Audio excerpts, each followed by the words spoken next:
सोमवार की सुबह थी। प्रतिदिन की तरह लंच लेकर मैं ऑफिस के लिए निकल गया।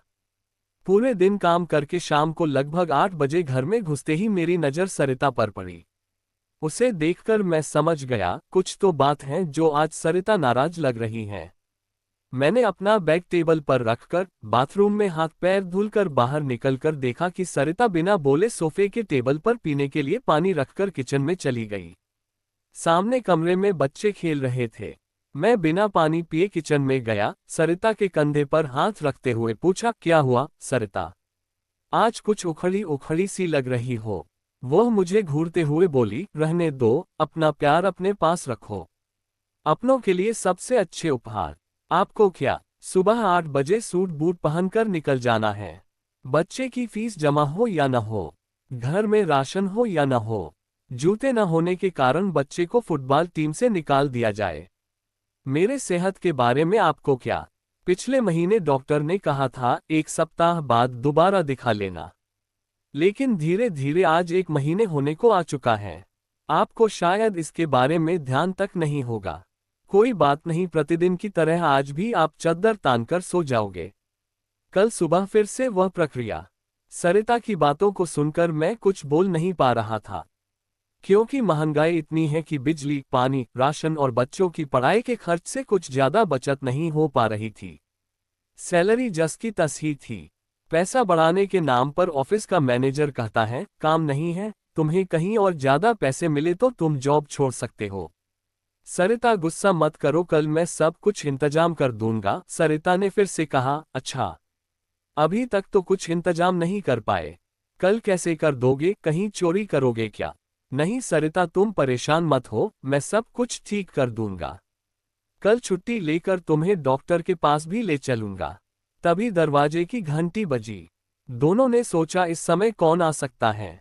मैंने दरवाजा खोलकर देखा तो अम्मा और बाबूजी दरवाजे के बाहर खड़े थे।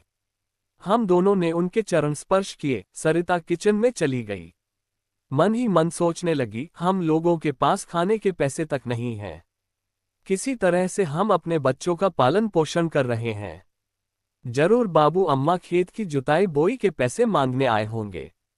मैं भी सोच रहा था कि बाबूजी अगर मुझसे पैसे के लिए कहेंगे तो मैं क्या कहूंगा। बाबूजी और अम्मा सोफे पर बैठे थे। अम्मा बच्चों के साथ लगी हुई थी। बाबूजी ने पूछा, क्या बात है बेटा, आजकल तुम फोन पर बात भी करना कम कर दिए हो, कुछ परेशानी में हो क्या? ऐसा तुम तभी करते हो जब तुम परेशानी में होते हो। ये तुम्हारी बचपन की आदत है। खेती का काम ज्यादा था नहीं तो हम लोग और पहले आ जाते। इस बार फसल भी बहुत अच्छी हुई थी। सरिता ने खाना टेबल पर लगा दिया। बाबूजी खाना खाते समय जब भी कुछ कहते मेरी धड़कन तेज हो जाती। कहीं पैसे के लिए न बोल दे।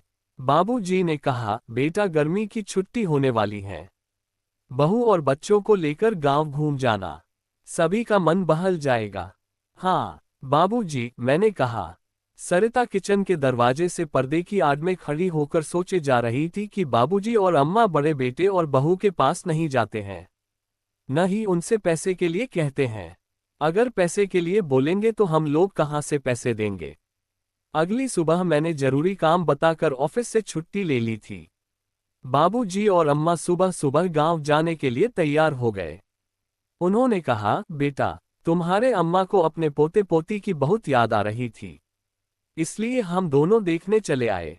अम्मा ने अपने थैले में से पैसों की एक मोटी गड्डी निकालते हुए मेरे हाथ में रख दी।